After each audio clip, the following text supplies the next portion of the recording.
नमस्कार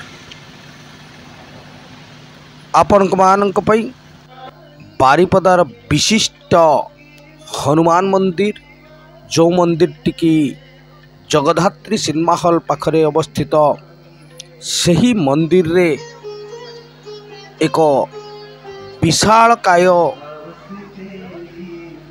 आयोजन होता है।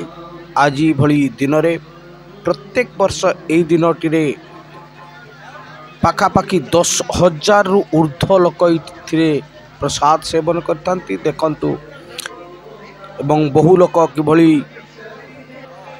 हनुमान चालीसा पाठ कर तत्सहित मंदिर रे पूजा अर्चना मध्य चली शत शत भक्त छुटी आसचंती महावीर को दर्शन करने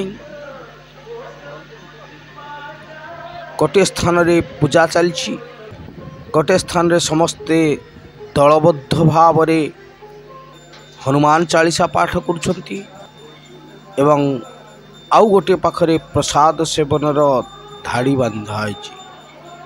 हजार हजार लोक ये खाती सकाळु आमर पूजा आरंभ हो जाए दीटा पाखरु आमर जो अन्न भोग प्रसाद सेवन करा जाए ताहा प्राय राति 9-10 पर्यंत चल थाए। बारिपदार समस्त लोक ये आसिक आज प्रसाद सेवन करुछंती। माँ भौणी माने देखंतु कि भली हनुमान चालीसा पाठ रे व्यस्त। तेबे एई बड़ी गोटे सौभाग्य पाइबा बड़ सुखकर कथा। ये भली सौभाग्य समस्त को मिल न थाए। आज हजार हजार भक्त छुटी आसचंती मंदिर को। भक्त एवं भगवान कर मिलन घटुची। अति सुंदर से साजसज्जा समस्त प्रकार सुविधा करा जाइछि। आपणकर फल ठारू जल पर्यंत सर्बत पर्यंत सबु प्रकार दान ये आपण पाइबे। भोजन खाद्य सबकिछि ये आपण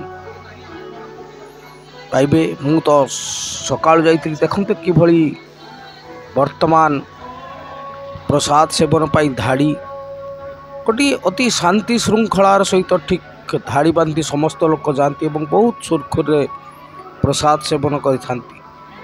तेबे आमे चलंतु कौन सी नना पाखरु टिके बीट नेबा। सामनार जड़े नना आसंती आसंतु कथा हबा।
एबे आमे पुनर्बार प्रवेश कलु जेउठी आपणकर प्रसाद सेवन व्यवस्था है। देखु कि छिड़ा है शह शह लोक एकाथरे 100 ऊर्ध्व लोक ठिया है खाऊंती एवं जेतिकी पोषुंट सेतिकी बाहर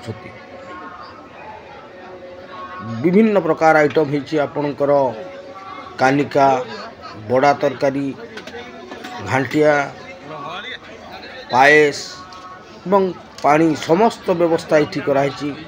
देखो जो भी देखिए आप धाड़ी बांधी केते सुंदर भाव समस्ते प्रसाद पाउचंती।